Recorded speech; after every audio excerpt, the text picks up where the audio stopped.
Donald Trump expressing optimism for the Israel-Hamas ceasefire, saying that after the hostage release, Gaza will be rebuilt, citing anticipated financing from wealthy Arab neighbors, also setting up a peace board, a board of peace as he calls it. In fact, this is the claim that is being made by Trump, going on to say that there will be a board of peace and Gaza rebuilding will follow next.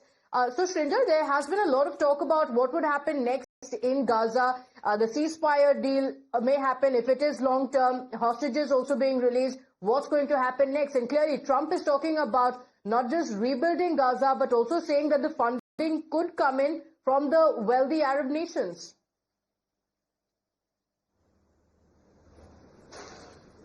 Well, there's a lot of yeses here and a lot of no's. The yeses include the fact that the war has actually ended. The guns have fallen silent. That's a positive. All the people of Gaza are streaming back to Gaza. Another positive. The Israeli army has moved back. That's a third positive. But there are questions. The first question is, as far as the Hamas is concerned, who takes over Gaza now?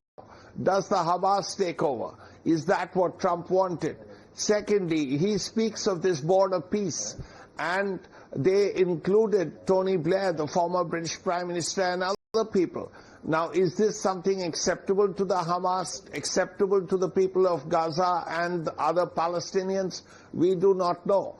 The third point relates to the return of weapons by the Hamas. First of all, has Hamas accepted that they have to return their weapons? The answer is no. Secondly, even if Hamas does accept, how do you know for sure that they've returned all their weapons or just about 10% of them? These are things that still have to be worked out. There are still uncertainties, and we don't know as yet.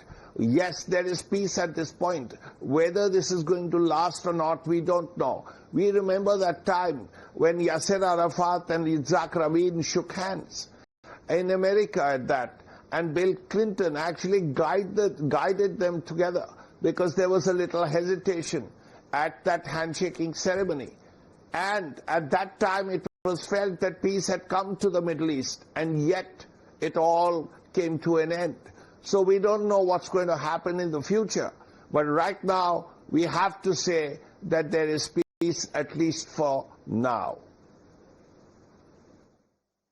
Okay, all right. Srinder, do stay with us. Let's play out what Trump had to say. Trump going on to speak about the plans to rebuild Gaza, the future of Gaza. He speaks with a lot of positivity as he claims that the entire region is going to be rebuilt. Let's listen in.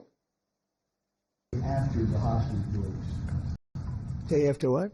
The day after the hostage release, what happens there then? Well, hopefully you're going to have great success for, I call it everlasting success. I think you will too. I think you're going to have tremendous success, and Gaza is going to be rebuilt.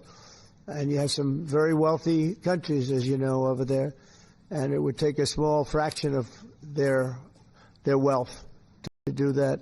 But and I think they want to do it. And we're also setting up, as you know, a board of peace. It's called the Board of Peace. I don't know if that's the final name, but the word peace is definitely in there. They have asked me if I chair it.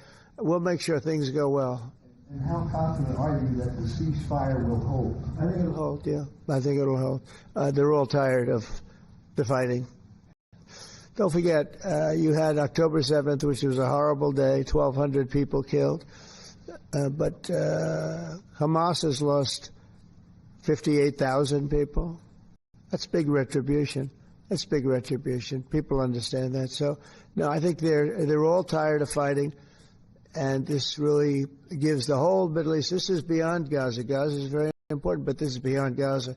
This is peace in the Middle East, and it is a beautiful thing. You know, it's a term that you and I have been hearing since we were very young, right?